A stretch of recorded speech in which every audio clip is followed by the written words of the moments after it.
on Saturday, I told Jake Roberts, I said, hey, brother, here's what you need to do. Don't be using that for just a spot during the match. You need to use that for a finishing move. And Jake took it over. He named it the DDT, and it went on from there. It's history from there. Oh, wow. That is a really incredible story. Yeah.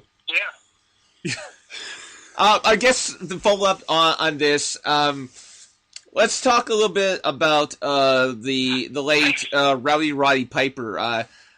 Rowdy went off. He actually wrote the foreword for your autobiography. What you say about Roddy? Roddy went off and he wrote the foreword for your autobiography. Yes. And I understand. The book I wrote, you talking about the Memoirs of a Masked Madman? Yes, sir. Yeah, that one. Uh-huh. The one that I actually was reading instead of watching the Oscars last night. And your book, by the way, is much more entertaining than the Oscars ever could have been. Thank you. What are some of your memories of Roddy Piper? Well, Roddy, here's the thing. Me and Roddy had a long history. I met Roddy when I was 18 years old in Charlotte. We run up down the road together. Then he took off and went to New York and all over the place. And I went different directions in other territories. But we met back up here and went to work. I went to work for Don Owens as his booker, booking the talent and running TV for him and the shows. And then eventually Roddy come in and picked it up, helping me out while we did it together. After I've been here a couple of years. And me and Roddy, we did some great stuff on the TV, and some great houses. And then after Vince took Don Owens over and put him out of business, me and Roddy ended up opening up a transmission shop together. And I ran that for a long time, about 14 years. We sold that and split the money, and then I went to work for Roddy on the road as a bodyguard, and we've made shows all over the country, in England, everywhere. And, one thing about Roddy Piper, I got to tell you, the last time that I worked for him as a bodyguard, we were in L.A., and we were there a week for a Comic-Con show. We're doing some other stuff. And so that night I was laying in my room, and the next morning we're flying to England for a couple of weeks to do some shows. And I get a call from my oldest daughter named Brandy, and she was pregnant with the first kid. And now, you got a picture of this. I'm in L.A. in a hotel room. My wife's in Portland, right across the street from my daughter's apartment in the house I own. And my daughter all of a sudden calls me, hey, Daddy, she's crying. I said, what's wrong, baby? She says, my water broke. What am I going to do? It's her first kid coming, right? And so I go, baby, get your mom to your mom. Get to the hospital. She says, no, Daddy, I want you here. I want you here, Daddy. I said, you know what, honey? I'm on the next plane. So I went over to Roddy's. I packed my bags, went to his room, and I knocked on the door. And Roddy was pissed at first. And then he looks at me, and he sees, and he goes, let me come here and gives me a hug. He goes, brother, he said, remember one thing in life, okay? I know we're supposed to go to England. I know this is important and all that, but he said, what's more important than this? Lenny, here's the way Roddy Piper was, folks. He said, Lenny, excuse me, family comes first. And never forget that. Don't see your grandbaby be born. Give me a hug, and I took off, and I made it. Well, I didn't make it in time, but I got there to see her, and my daughter was happy. But see, that's the kind of heart Roddy Piper had. He's a great guy, and God bless him. I mean, we had our differences a few times, in argument. Anybody does that has friends for years. But we always made up, and we always got along. Excuse me. That's how I feel about Roddy Piper. That's phenomenal. That's. I really don't have anything to follow up that. That's. That is definitely more than. I've heard great things about Piper. That might be one of the best stories I've ever actually heard about Roddy Piper. That's a true story too. I'm telling you. Oh no, I completely believe it. I guess, a lot of the cases, people kind of perceive wrestlers different ways, and I've known I've always perceived Piper as kind of being a crazy, rough and tough guy, but at the same time, I knew he himself was a bit of a family man, and he had a good heart. He was a family man. I'll tell you that. Yeah, I have a book that his kids actually finished writing, and I haven't had a chance to read it, but they actually went back and they visited his friends and his sisters to get stories so that they could kind of create a complete picture of who Rowdy Piper really was. And I haven't had a chance to go off and to really get into that book, but your story just goes off and just kind of takes off another layer of who Piper was, and I really appreciate you going off and sharing that with us tonight. You're more than welcome. Hey, boss, I gotta get going here. I don't know how long you want me on here, but I gotta go train some wrestlers right now. They're waiting inside this wrestling school, the Grappler Wrestling Academy here in Salem, Oregon, for me right now. Okay. I want to know if it's okay if I plug my book and stuff in my Absolutely. website. Oh, please do. That was actually going to be one of the things we were going to ask. I just wanted to ask one more question. And this is from my buddy. Sure. This is from my buddy Weem. He wants to know where the idea came up for the loaded boot. Okay, when I went to Mid-South. Okay, they had a fellow that worked in Mid-South years before, and they called him Dr. X. The wrestler's Dr. X. If you look way back in history, you see it. And he had a loaded boot. Bill Watts remembered that. So Bill Watts told me, the first time he told me, I went, what? A loaded boot? I didn't know what the hell he was talking about.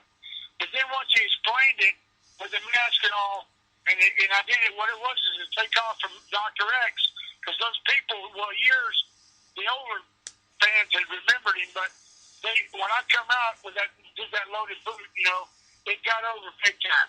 And it all came from Bill Watts in Mid-South territory. That's where all of it was developed, Okay. Okay, well, thank you so much for coming on the podcast. I'm going to tell us about your book and where people can find it. Okay, all I have to do to find my book, the book is called Memoirs of a Masked Madman, and I have plenty of stories in there, okay? If you love those stories I'm talking about. And I tell you, they're all the gospel, they're truth. And about my career and things that happened in pro wrestling with me. And I've been in wrestling for 41 years now. I started when I was 17, and I'm 58, so you add them up. And then you go to the website is LenDentonTheGrappler.com. If they go to LenDentonTheGrappler.com, they can find that book for sale. And I even do this where if someone buys a book, I have a guy that helps me out, videotape it while I'm autographing it, and I'll say hi to you, and he'll send it over to you on your phone, to your email. And so anybody wants to get one, go there and pick one up. But I want to thank you guys very much for having me on the podcast. I really do appreciate it. And thank you once again, sir. And we are going to go off. We're going to put the website for your book up on our Facebook page so that anyone that... You get books, T-shirts, pictures, whatever you want on there, Awesome. Thank you once again for joining us on the show tonight. We really appreciate it. Get back over there and train your students and have yourself a great evening. Thank you, guys. Anytime you need me on there, just give me a call. You guys take care. Hey, absolutely. Okay. Bye. All right, buddy. Bye-bye. Good night. Bye. So, guys, that was our interview with Len Denton, also known as the Grappler. We are definitely in awe. That was one hell of an interview. You know what, guys? We're going to take a quick break just so we can kind of catch our breath and get our thoughts together. We're going to come back. We're going to do our shameless plug. And so we'll be back in a moment.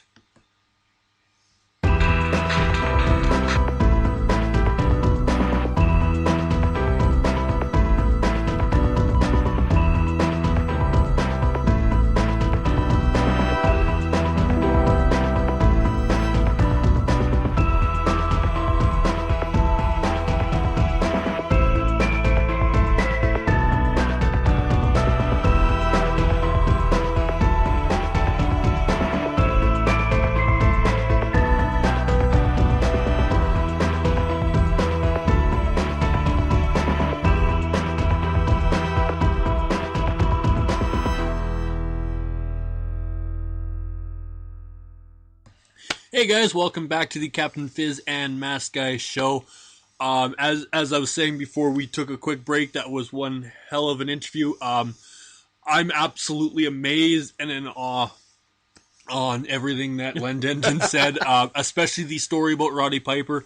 That was truly emotional and amazing. There's really no other words to describe that. I had shivers throughout most of this interview, which says a lot. And we unfortunately, I mean, because Len had to go, we weren't able to go off and to get into more, but he goes off and he runs the Grapplers Academy, which is closely connected to West Coast Wrestling Connection, which is out of Portland, Oregon.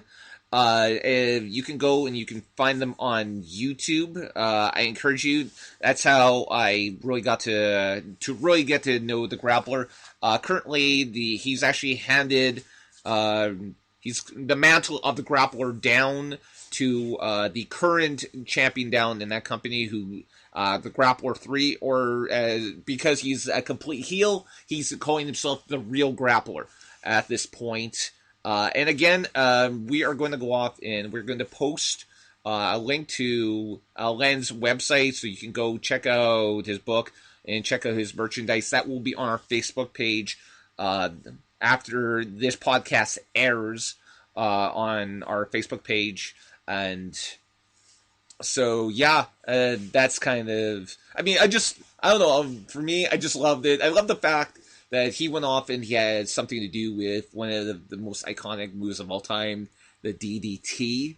And, I mean, oh my God, guys, I will say this simply. As I brought up, I have started to read his autobiography. I encourage you guys. I mean, I'm only about 2-3 chapters into this book, and it is by far one of my favorite wrestling autobiographies I've ever read. And that says something, because I've read, books by like Bret Hart, Chris Jericho, Mick Foley, Ric Flair, Hulk Hogan, Jerry Lawler, just to name a few. So I encourage you, go check out this book. This guy is one of the unsung heroes in our business, in the professional wrestling business.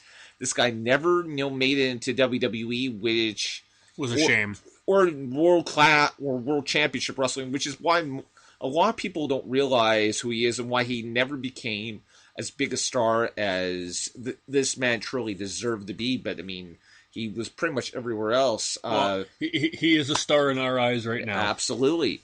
And again, if you go check out our Facebook page, there's actually a video where he was kind of promo on the matchup he was going to have with Curt Hennig for the AWA World Heavyweight Championship back in the middle of the 1980s. And Curt Hennig made that title good again. And he, considering the people that were in the AWA at that period, for him to even have a title shot, which was pretty impressive. Okay, guys, so this is going to be a bit of a shorter episode. Thank you guys for tuning in to listen to this podcast. It's been awesome. I'm just absolutely floored.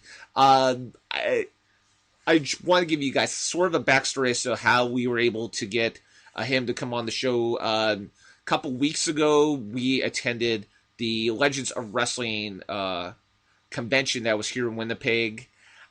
I intentionally went off and tracked down Len Denton, because I'd become such a fan of the Grappler. And, I'm wearing our podcast t-shirt, and he went off and he asked what it was about. And I didn't even ask him if he wanted to come on. He says, hey, I would love to come on. He gave me his card, says, give me a call, brother.